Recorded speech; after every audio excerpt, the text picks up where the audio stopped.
to the Footy Interchange. Adam Papalia with you alongside Will Schofield. So much to get to, and this is the show where we go right around the country, check in with all the different states, find out what is going on the ground from the people that know. Looking forward to getting stuck into plenty of different issues, Scoey. Great to have you here as well, mate, and good to finally be talking about some actual footy and a full round of footy as well. Good to be back in the state with you, Paps. I was on the ground at the MCG last week. How'd you go at AFL House last week, just trying to get the match review sorted? Well, I mean, this was before the weekend, right? So you didn't go obviously well, not very well. I didn't get to speak to Michael Christensen. Had a little chat with Dills, but it sounds like I may need to get over there for a further chat. I think so, given that's going to take up a fair bit of our debate this morning, I think. There's a lot to get into, of course. So much going on, I think. I reckon the reaction, the hot takes out of round one of footy is almost at the highest level it's ever been. Like, I know we're one of the shows that's out there now, but there's so much content and so many people wanting to have their say. But there's been such big discrepancies in how we thought some teams are going to go and the performances they dished up in round one. Lots of people writing teams off already for the flag. I know you feel that way about Carlton. Freo were shocking as well. West Coast were considerably terrible. Port Adelaide are under the pump. But look, you can't win and lose a flag in round one, can you? Surely. No, you can't. But you can put out a performance that certainly changes the expectations of your entire football club. Like, I was there live for Carlton Richmond. They could not stand up to the pressure that Richmond put them on, and it was exactly the same as Freo Geelong, Fremantle, and Carlton. High expectations, but they could not stand up under pressure. Now, of course, you can get better, you can prepare better. We heard Justin Longmuir come out and say he hadn't prepared his players well enough. I think that was a bit of a deflection, to be honest.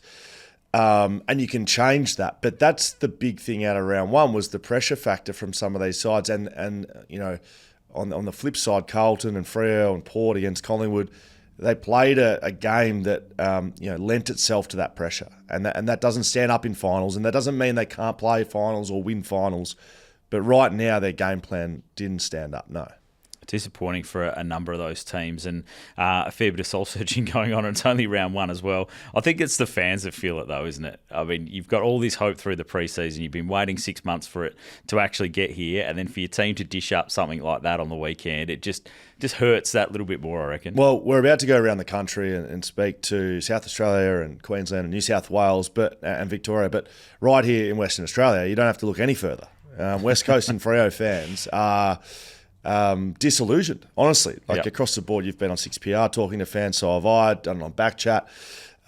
Mate, fans, I think when fans' expectations don't get met, especially early, it gives the overall feeling of a bit of dread and fear of, like, wow, is this going to be like this all year? We'll get to round two, and I'm sure we'll see a different team for both of those. But right as we sit here today on a Tuesday, fans are going, what are we in for? What's going on? Well, I mean, we saw it last week, and it can change really quickly. Yes. Collingwood last week, terrible, doom and gloom, completely gone right off the season. Then they come back and have a really strong win over Port Adelaide. I feel the same way about the MRO. The way that fans feel about their teams, I feel that dread about the MRO this season. All right, I know you're going to say to me outcome versus action, and you're going to go on about that. Yeah. I'm with you on this one with Jackson Archer, because I feel like we still need to allow players to be able to compete for the footy. Yes. Like, what's the alternative in that situation? That he takes some short steps and goes slower into the contest? Like, at what point Which he did. Just by the way, he did. If you watch the vision, he did do that. But what point does the duty of care bit come in when there's a footy in dispute and we're asking players to put their bodies on the line in almost every situation, except one every now and again where you should actually go a little bit slower into it? If you look at it almost with a political lens on it, right? The far left is going, well, you should show that caution and look after players all of the time. You should be thinking about that 24/7 on the football field. Every moment, every second, care for other players first. The far right are like, well, back in my day, used to be able to go hard, and now we don't get that in football. I'm certainly right-leaning in this, but it's not, well, just do whatever you want and you need to be hard. But we certainly have to give players the opportunity to contest a ball in a fair and hard manner. This is a hard contact sport. Like, this is what we've all signed up for. I understand the risk of litigation is an important one for the AFL to consider, especially around head knocks. But the outcome and action and suspending on outcome, which this is, it's not on action, because we see this all of the time. And if he wasn't knocked out, it wouldn't be a suspension. Yep. You're going to go wrong more times than not versus suspending on action. Poor acts. I heard Luke Beveridge speak about this on the chances of probability. On 360. Yeah, like a civil approach to it. Yep. And if it's more probable that someone was, acting in a way that was meant to hurt someone, well, you get suspended. I like that. That's similar to what I'm saying. Sometimes things are going to happen in footy that we can't litigate against. And I think that's exactly the point. You cannot litigate against every single instance that is going to happen on a footy field because it's not black and white, it's not cut and dry. It moves 360 degrees and every single situation is different. Well, correct. So if we look at another situation, I cannot believe Richmond and Tom Lynch are challenging. Mate, if he doesn't walk out with more weeks, I'll be surprised. He has run, jumped, shirt fronted to Conning in the face well, with his arms pinned. You couldn't get a worse action. That should be 5 weeks. I know that's outrageous. No, suspend on action. You can't run and jump and leave the ground with a player with his arms pinned and get him in the jaw. Yeah. Surely we can't have that. We probably saw that with Cozzy Pickett a couple of times last year with the action, and it probably could have been more weeks on what the action actually was. I agree with you on this one with Lynch. That's something that is pretty clear cut in the game that we don't want happening anymore. But they're challenging. And the AFL have, well, it's their right to challenge. They're allowed to go and challenge. It's up to them. It costs them money to go and do that. So that's their prerogative. The donation. But it might be. But then we go to the Archer one. It reminds me a lot of, I think it was 2021 when David McKay clashed with Hunter Clark. I think it was at the Adelaide Oval. And it was one of those ones where it got everybody up in arms. Half the competition was saying, yep, absolutely suspend him. He was reckless in the way he attacked the footy. And the other half was saying, well, what's his other alternative there? Is to not make the contest, is to go in slower, and then we call him out for not going into it hard enough. Can you remember what happened? Well, what happened there was, I think he got 3+ weeks suspension. It was literally two players coming together, and McKay came in really strongly, bumped into Clark, but he won the footy at the same time. The other part to it was that Clark obviously got a concussion out of it, and a significant one at that. Went to the tribunal because he'd been given 3 weeks, massively long tribunal hearing, and then eventually got cleared because his intent was to attack the footy and to win the football, and it would just happen to be an accident. I think this is maybe where we get to the tribunal tonight, but I'm not sure why we have to go through this whole process. It's because of the way the incidents are reviewed. That's why we're here. Yep. That needs to be changed. The reason it goes to the tribunal is Michael Christian is just ticking off. All right, it's high impact.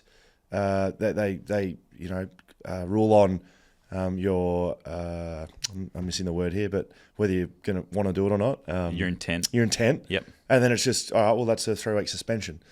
If you pulled that out and actually looked at it incident by incident, and you applied some sort of probability rule or action rule, then we would have less frustration, I think. Yeah, the intent, I think, of Archie here was not to hurt Cleary at all, but that, unfortunately, accidents do happen. The other one I want to hit you with before we start jumping around the country is Harley Reid. So off the back of a really poor performance from West Coast, a lot of people calling out Harley Reid's behaviour in the game, how he was trying to fight people rather than win the footy. I know you're really strong on this. Only a second-year player, I think the pressure on his shoulders already is immense. I would say it's borderline outrageous that watching that game, and you and I called that for Fox Footy, that Harley Reid is on the lips of so many. Yes, he looks underprepared. I would agree with that. I don't think he's as fit as he could be. He looked distracted at times, getting caught up in players targeting him. What do you have, 12 touches? It wasn't the best game he's played. He's a second-year player. Yes, number 1 draft pick. But there's every chance that he has no understanding of what it takes to perform at the highest level on a consistent level. And why that's not okay, I find strange. I'm no comparison, clearly. But I've been around a lot of players, and there's not many second-year players that know what that is, what that looks like. And to be calling him out as the guy that West West Coast had senior players out there. Their entire midfield got absolutely torched. Harley Reid wasn't at the front of it and shouldn't be, I don't think. I think that's, to an extent unfair.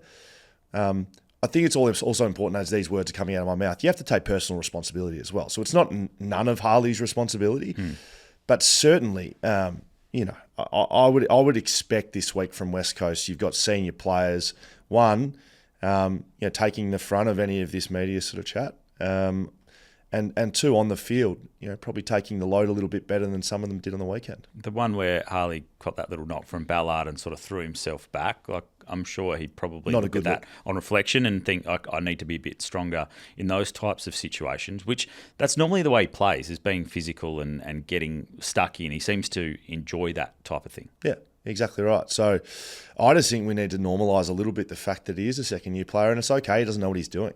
I understand the high standards people want to hold him to, but on the flip side, I think there has to be an understanding that the standards that we talk about, Sheasel and Dacos and Horne-Francis, a couple of those guys are in their fourth, fifth years of footy. And also, not every player is the same. Like some don't get it. And the criticism at times, I think, has been unwarranted. It's going to be an interesting watch with Harley Reid. And obviously being a high draft pick, you get that extra attention. It's been pretty hyped up over here, as you know, Scoey. So it's going to be an interesting watch over the next little while. We're going to jump around the country in just a second. Lots more to chat through. Plenty of discussion points here on the Footy Interchange. The Footy Interchange, let's head across to South Australia because there's been lots of discussion coming out. Of course, a tale of two different teams in that city at the moment. Sim Thomas-Wilson is from, of course, the Adelaide Advertiser and from Code Sports as well, and he joins us right now. Sim, great to chat to you, mate. How are you going, first of all? Because there was a bit going on between you and Ken Hinkley this morning in the press conference. Yes. Hey, guys. No, I'm fine. It was described as tense, but I don't think it was that tense. Maybe I wasn't reading the room at all. It was just, it's been way tenser before. It was asked him a question about, the commentary around the succession plan. And I guess in the wake of the 91-point loss to Collingwood. And I think we've seen a bit of a new tactic from Ken. He doesn't like how he's trying to get, I guess, you got the commentators and external people commenting on it. I think he's like, well, why don't you ask me the question rather than, getting somebody's opinion being put to him, which good tactic, worked pretty well. Well, yeah, it's interesting. Did you put a question to it? Like, what's he got to say about it?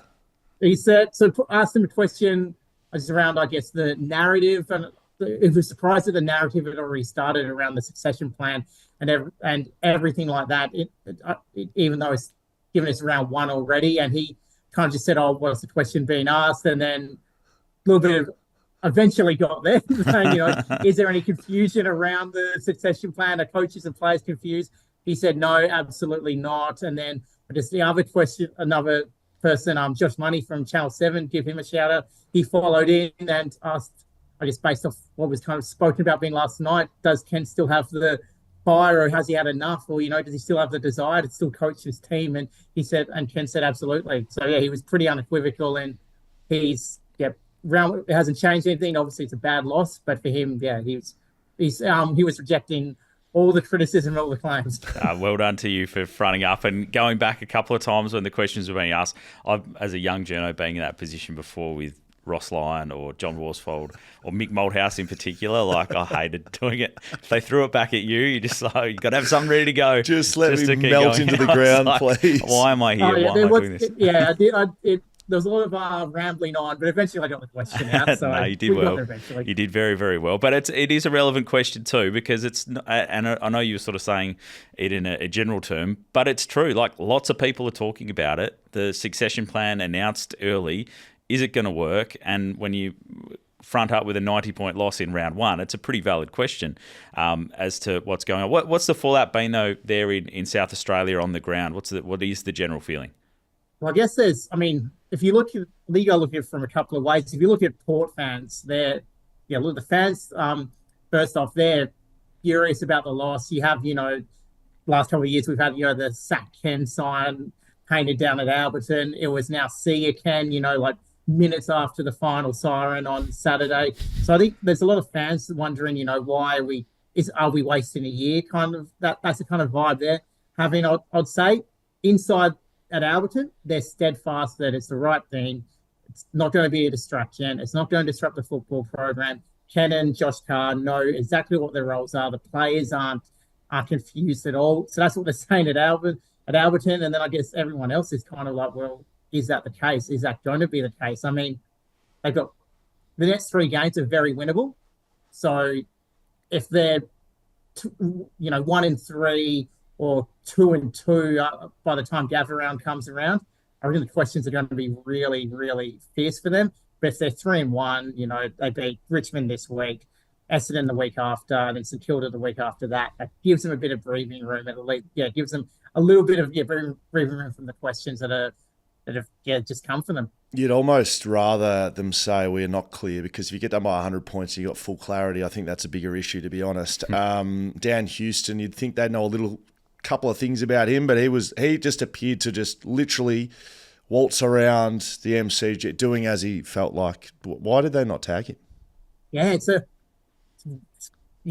interesting question. Like before the game in Ken's weekly, media conference, he kind of said, "Oh, we've got a lot of respect for our former players. We've got a lot of respect for Dan." And then you go, "Did you have too much respect?" Because they're just running around doing what they want. Like put a Sam Pepper on him or a Darcy Byrne-Jones. Like put someone who's just going to take him away. Like know how good he is. Know how good he is, and he absolutely destroyed them. Like, yeah, he 9 coaches votes on debut for his new club, and then also I think seeing the vision of the Port players waiting for him as he's doing his post game chat kind of with the broadcaster. I think that really annoys some people. Like it's especially you get beat by 91 points. You're waiting to be nice to a guy that left you, broke his contract and left you. Yeah. Well, especially that first game up too. It's all set up with the rivalry. You've got to make you feel a bit more uncomfortable out there. On the other side of the coin, the Crows, they're all smiles, isn't it? Just makes it even worse in South Australia for Port Adelaide fans that the Crows, they're the real deal. Yeah. Oh, they'll be hating it. They've had years and years of, just living it up over the Crows fans. Even when Port were going bad, Crows had won a wooden spoon, so they call them the Spooners, all that kind of stuff. But yeah, it looks like 2025 might be the year of the Crows. I mean, I know it's one game, but geez, and I know it's St Kilda. We've got to put that out there, but geez, they were good. They were very good. They were certainly good indeed. Sim, thanks, mate. I like Rankin, Reilly. Yeah, I tried to do this a couple of years ago. I didn't quite come off last year because Rankin missed some games, but Rankin, Reilly through the middle at times, not full time, but at times. Like if Rankin has 27 touches and kicks goals, Adelaide probably win every game they play. Yeah, plus Thilthorpe and Fogarty. Yeah, Rankin's full-time midfielder now. That's just going to help them. Reilly didn't play as much midfield as we thought. We've been kind of speaking about, but he'll go in there at some point, I reckon. But they've got their midfield mix now of Rankin, Jake Saligo, he was outstanding. Jordan Dawson's becoming that that Marcus Bonampelli almost. Starts. It was stars in midfield and go forward. Like they've just got weapons now, and big Reilly Thilthorpe could explode. Yeah, very good. The forward line scary. Sim, great stuff, mate. You and Ken go and have a cup of coffee and hug it out, and we'll chat to you soon. Thanks, guys. Sim there. Sim Thomas Wilson there from the Adelaide Advertiser. Do you think the Crows are the real deal? Small sample size? Pulling it back a little bit. St Kilda are very bad. Very bad. Wait and see. Don't They've got all Adelaide. the weapons, though, if they put it together. Yes. They do. But just give me a couple of weeks. All right. Sounds good. I'll hold you to that, and we'll keep talking about the Crows plenty, I'm sure, here on the Footy Interchange.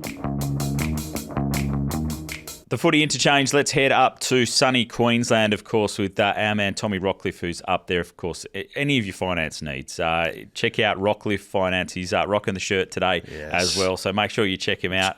It does, certainly. Tommy, great to chat to you, mate.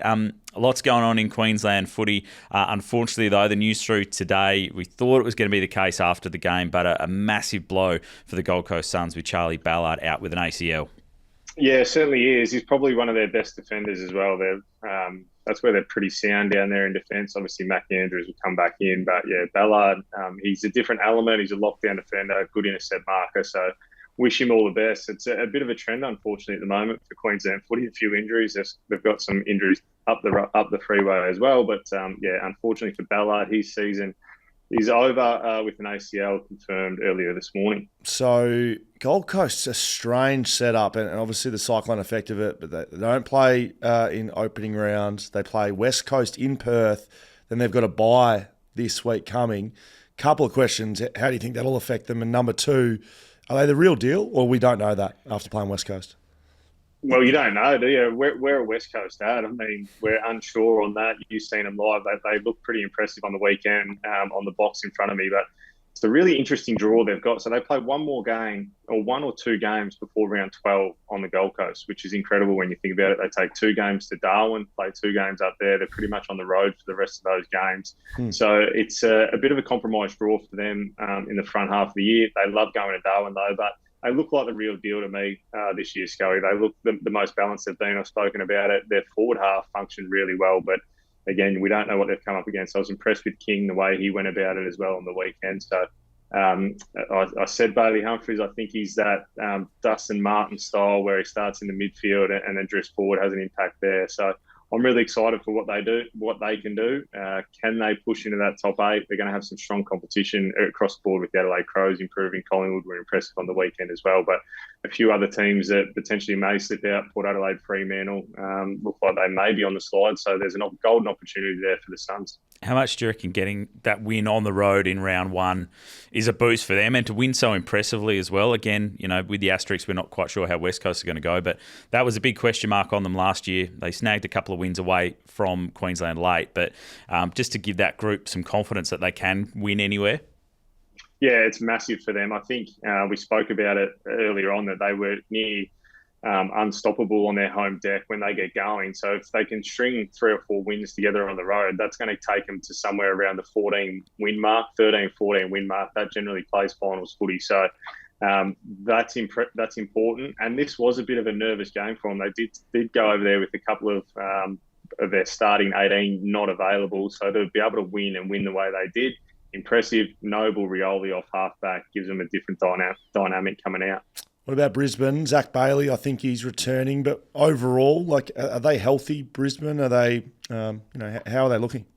Yeah, again, a bit of a concern, I suppose. Lohman, Starcevic with his 3rd concussion in the last 12 games. So I know we're taking that back over a 6-month period, but it didn't look like a great deal on the weekend against Sydney. It was one of those sort of glancing blows almost, not much in it. So it now becomes a concern for him and his playing future. I think only concussed a couple of weeks ago, would have missed the opening round had they played the Lions. So that's a bit of a watch at this point in time. Link McCarthy, obviously we know he went down as well, Lohman.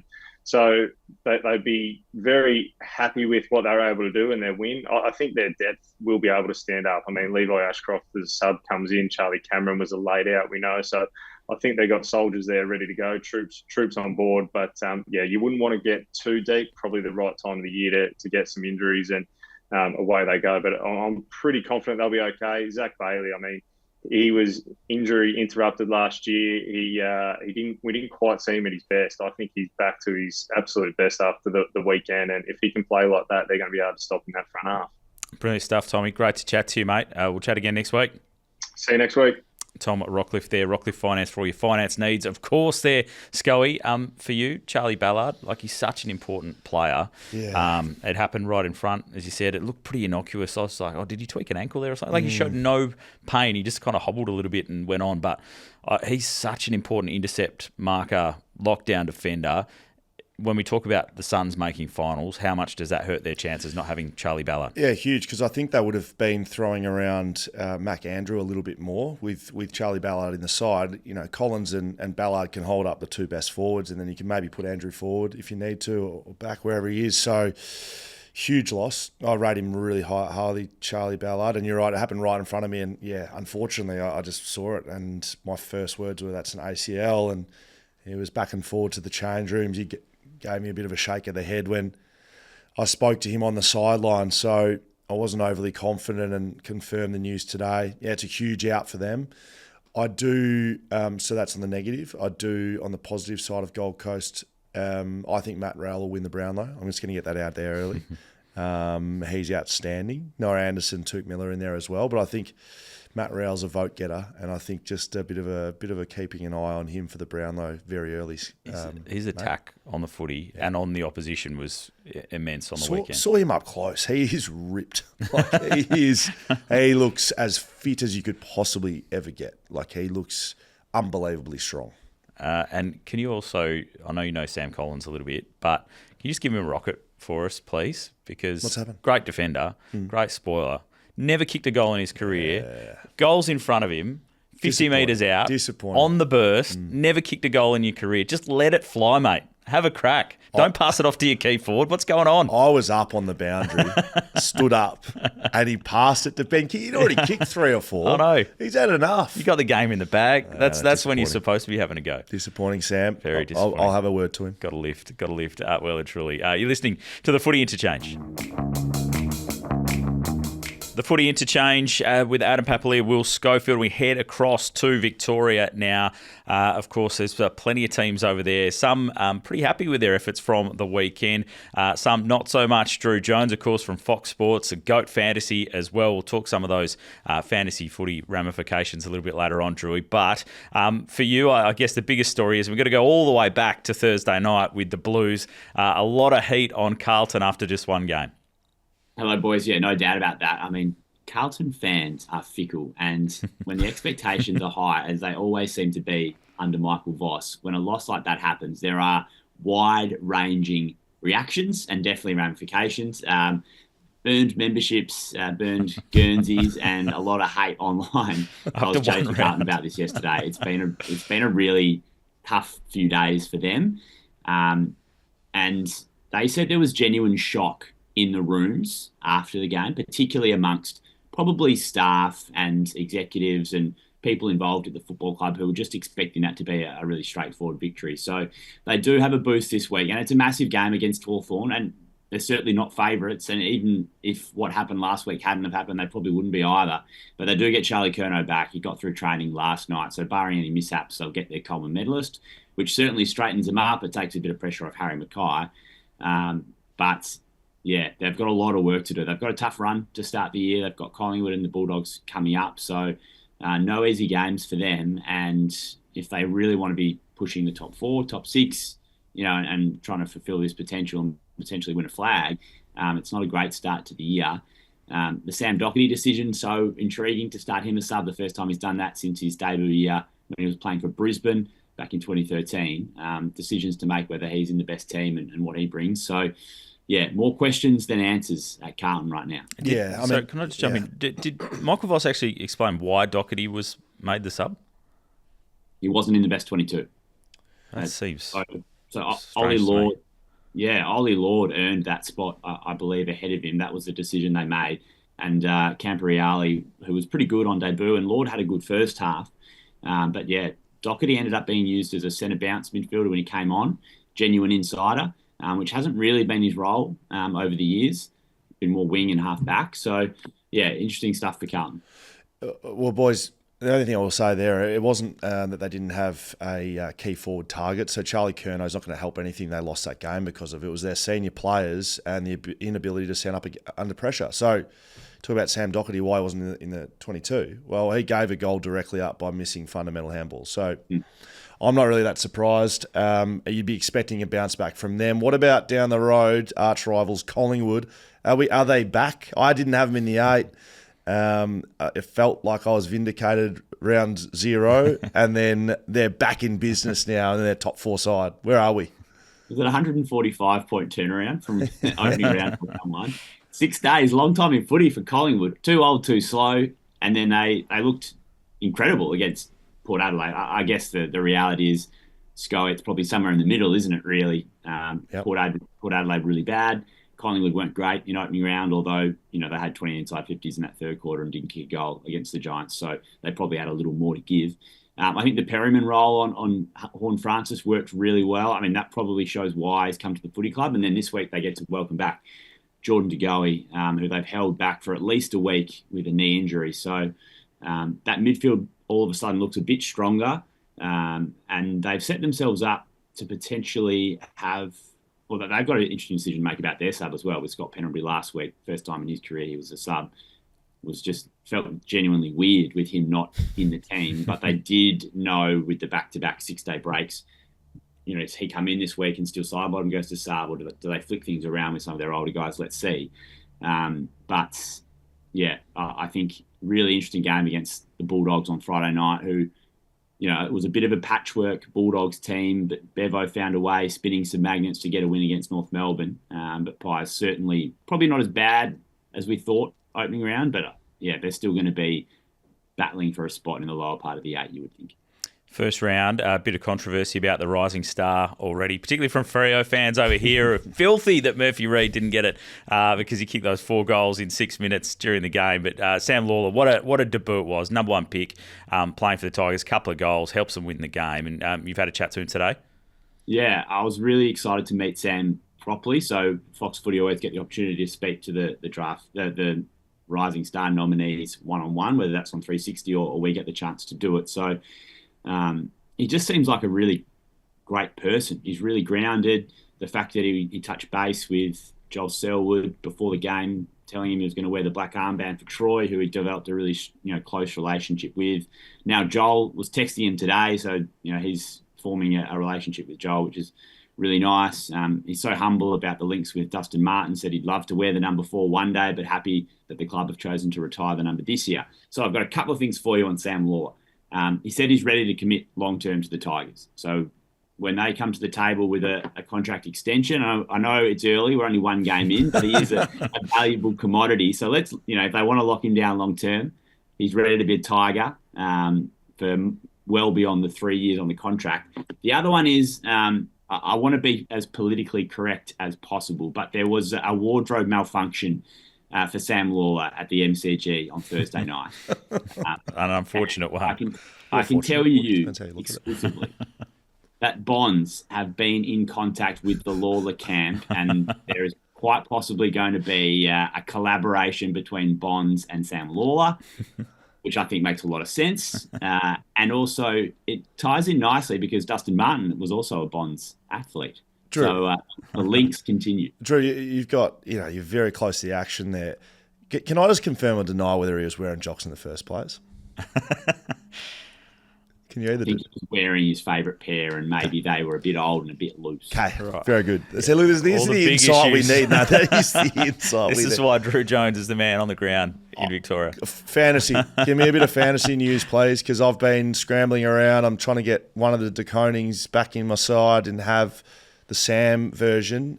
What do you got for me from a fantasy point of view? Yeah, so Toby Conway is back training. Reece Stanley is looming.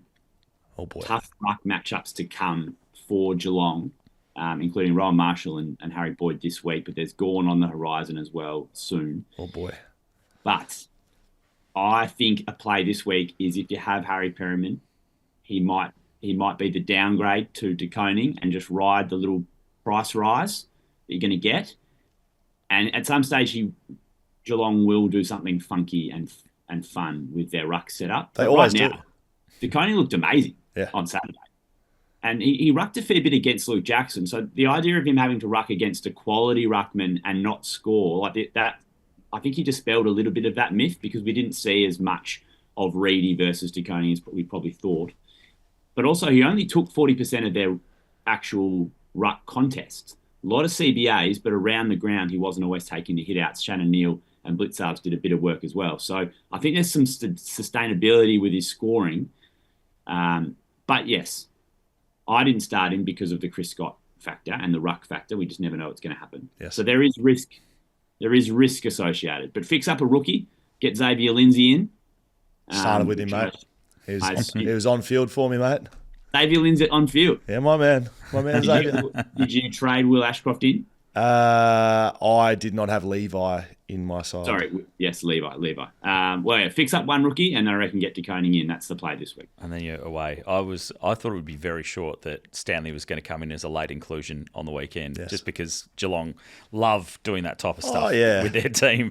He's not going to play. All of a sudden he's in the side, and then the ruck setup changes completely. But they didn't do it on the weekend. Drew, great to chat to you, mate. We had all the issues covered today, mate. Thanks very much. Thanks, boys. Take care. Drew Jones there in Victoria. This is the Footy Interchange. The Footy Interchange, and we look a little bit closer to home for Scully and I here in Western Australia. One of the best reporters in the business in Eliza Reilly from Code Sports. You can hear her lots of different outlets at the moment. Scully doing very great things, and finding out all things WA footy. And Eliza, fair to say it was a terrible weekend for both of the clubs over here. Oh my God, has anyone tried turning WA football on and off again because it's broken after the weekend? That was a horrendous way to start the season, especially after, not getting a debate to opening round. We were all excited, and then I think it was two expected results. I think we expected the Cats and the Suns to get up, but not in the manner they did. No, there's lots of heat, isn't there, Scully, on Freo and on West Coast, but particularly Freo after the weekend. Well, there is. So let's talk about Fremantle. Luke Jackson, I would say mostly Melbourne-driven media, had Luke not only discussing his future with Melbourne players, but also, discussing leaving the Fremantle Dockers. But he was interviewed yesterday. Were you at that press conference? I did see a bit of socials floating around from you, Eliza. Yeah, and I stitched Luke up with my photo of him going barefoot at a press conference. That got probably more traction than the actual comments he made himself. But I would say that rocking up barefoot to a press conference is probably the best sign yet that he's going to stay in WA and stay in Perth. But yeah, Luke spoke really well. He was really strong on some of the answers he gave, and sometimes players give themselves a little bit of wriggle room. They say, I'm happy at the club I'm at right now. But Luke said, I'm happy at Fremantle, full stop. And we know he wouldn't be the first player to backflip on comments like these. It was Tom Barrass last year and Dan Houston as two of the most recent examples. But having stood there in front of him and listened to him sort of say, it's rubbish. I haven't been texting Melbourne players. It's so far from my mind. I'm just focused on Fremantle. I think it's probably some of the strongest indications we've got yet that he's not even considering this, even though the Melbourne clubs think he might. Yeah, for what it's worth, we put Luke Jackson through a lie detector test for Tab Touch, perhaps about 3 weeks ago.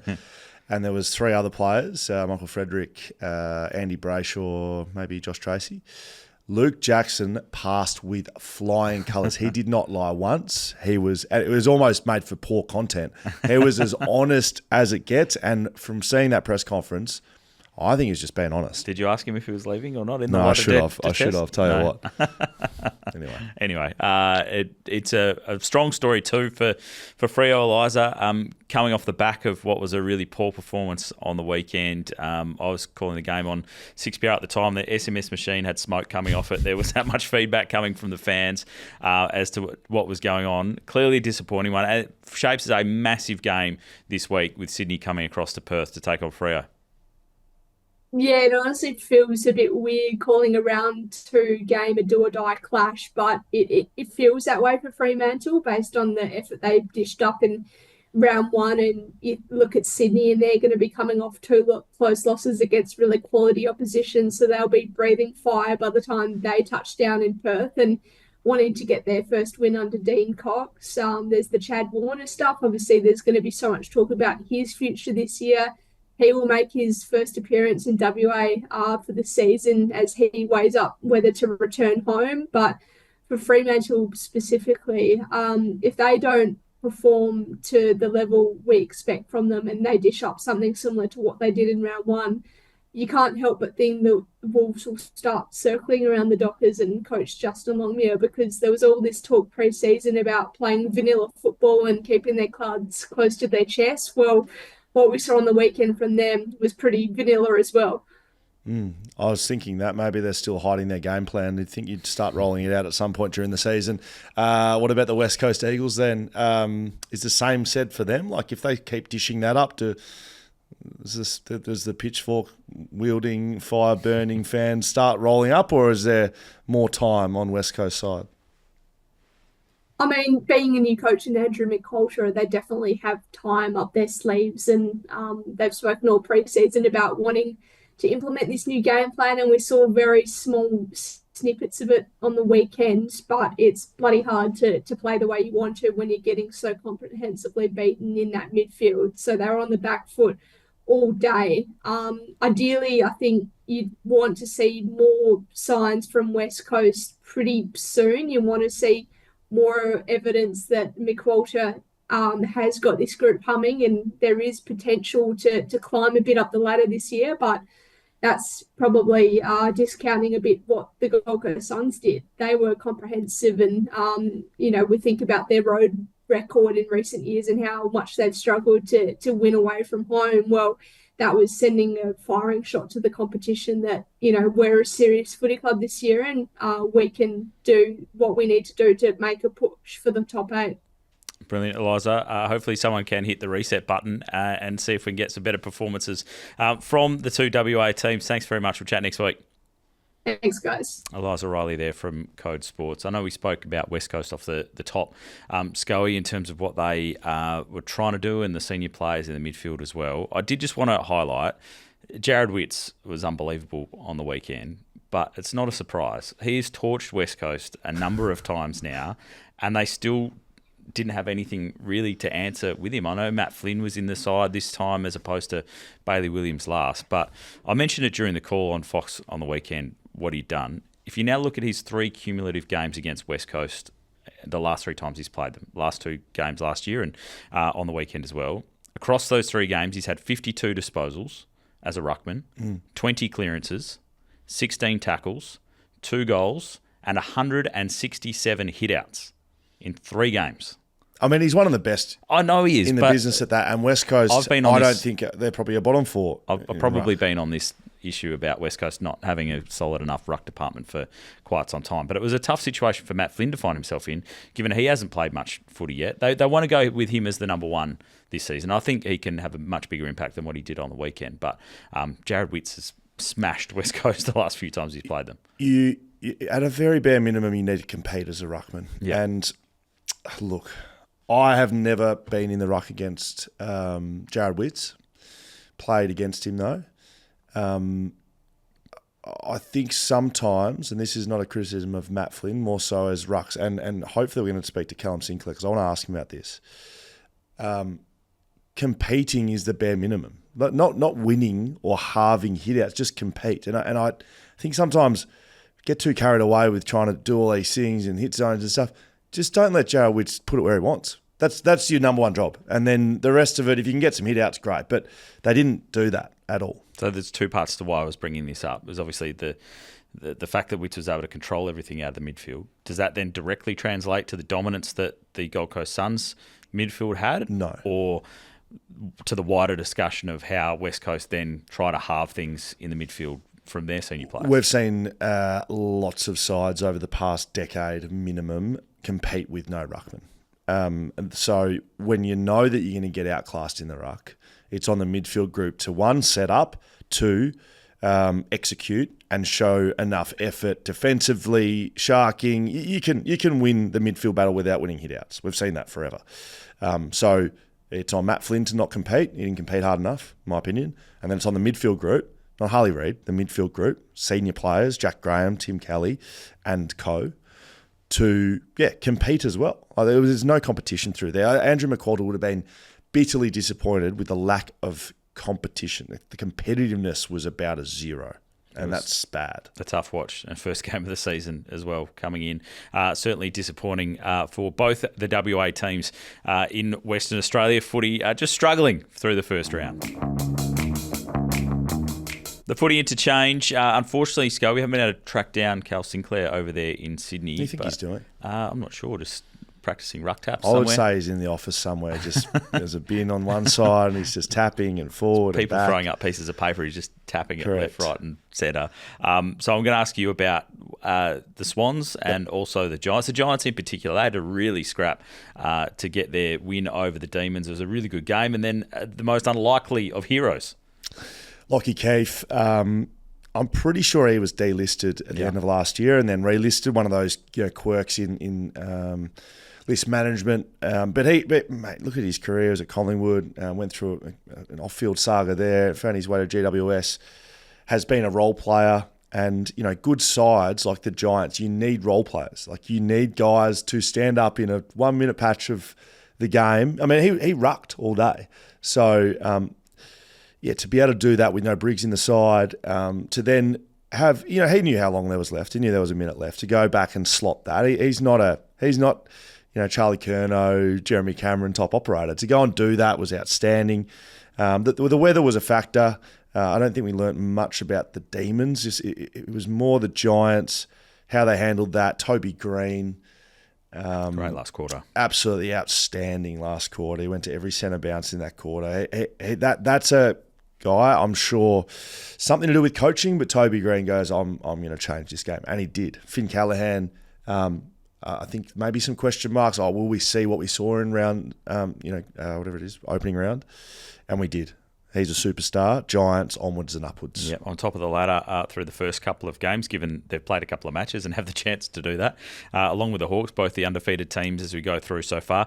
For the Swans, I asked the question to Cal last week, are we panicking about Sydney yet after what we saw against Hawthorn? They had their chances against Brisbane too. Is it just some of those processes coming in under a new coach, trying to get things sort of locked down to be able to put a game away? I mean, could have gone either way. They lose one or a goal. So it goes the other way. They win. Are we sitting here going, it's a great start to Dan Cox's coaching career. You went down in opening round to Hawthorn and then beats the reigning premiers.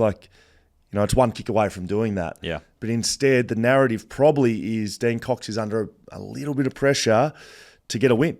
We know sides that start 0-2 and then 0-3 are less and less likely to make finals. Not top four where some people had them this year. Winning prelims to make finals. So they've got West Coast. No, Sydney. Sydney got Freo. They've got Freo. Freo here. They've got Fremantle here. I don't know if there's many more difficult trips. I mean, Gold Coast in Gold Coast, but coming to Perth across the country at 0-2, that is pressure. And we thought at the start of this year maybe a little bit of a free hit to Dean Cox, but depending on how you look at it, maybe there's even more pressure than any new coach ever because they've made a grand final 2 years out of the last three, failed.